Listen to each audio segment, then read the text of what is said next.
Thursday, all I can think about is a Nacho Bel Grande and an apple caramel pie, because I can't say the word pie, they're pretty good, and Scandal. That's all I need. It's 9 o'clock, ready to make it happen. So I pull up to Taco Bell, pull in, go to the drive-thru. I only have my card, so I give the lady my card. And at the right side, I see a man and his kids getting out. And then I see a man who looks a little disheveled. Clothes kind of look tattered, hair kind of looks a little disheveled as well. And I see him walk up to the man and his children and have his palms open, kind of maybe mimicking "do you have?" And I can see the man with the children go, kind of, "No, I don't." And in my head, I immediately begin to think, wow, this is a homeless man that's hopefully asking for money. I don't have any money. Please, God, don't let him come to my car. Please, God, don't let him come to my car. Because I don't want to tell him no, right? I don't want to tell anybody no if I don't have to. And so I get my food, and I'm excited because I'm like, yes, didn't have to tell him no, got what I need. Scandal was coming on in 45 minutes. I got time to eat, relax, and be ready. And so I pulled off the only thing, let me check my bag, make sure I got my food right, because we know how fast foods are so prompt and efficient. And so I open my bag, and I look, and the caramel apple pie is not there. Now that's needed because I need to decide whether I'm a gladiator or, you feel that? And so I want to know, I don't have this pie. So I pull over, go inside, walk around the building and think, oh, it's the homeless man. Okay, hi, and I speak because I don't want to ignore him because at the end of the day, the only difference between me and a homeless man is a paycheck. That's it. And so I want to make sure I still give him his reverence, and so I speak. And so I'm like, hi. And on octave 999, literally, he goes, hey, do you have $3 for a meatball sub from Wawa, and if my girl is working, she'll give me chips? And I'm thinking, hey, are you talking to me or the people down the street? No, I don't have it, but what I do have is a card, and we can go to Taco Bell, and I can get you something from out of here. And his response to me is simple, what they sell. Tacos? I mean, let's figure it out together. And so I'm hoping as I'm taking him in the restaurant, this 999 octave will drastically drop to 10, and so we can go in and not be seen. But, however, I'm wrong because this is a perfect day already. Right, so we walk inside, and all of a sudden he yells, what's good?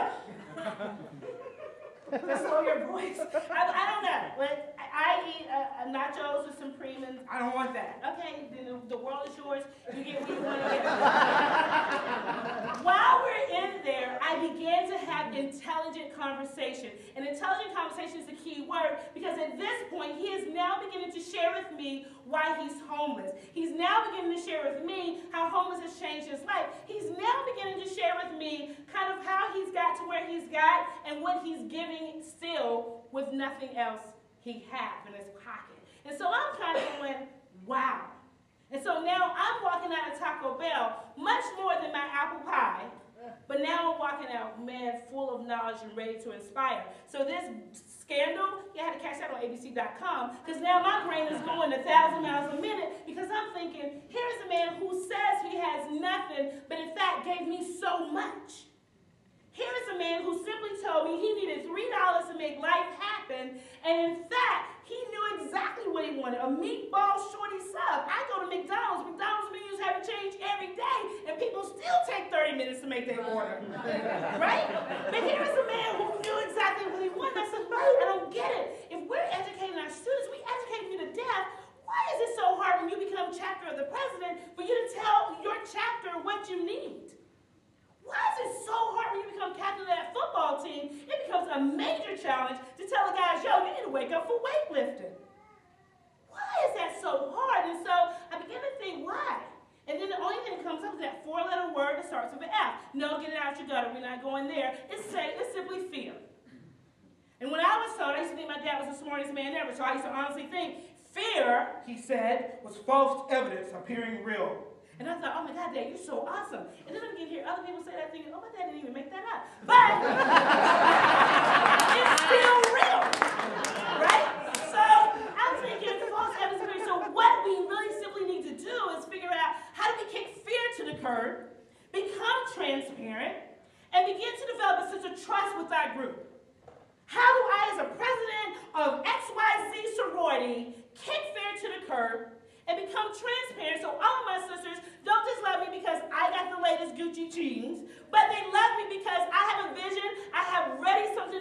give. I want to inspire us to go to the next level. Yeah, we raised $10,000 last year for philanthropy, but this year I want 50. So how do I tell you that?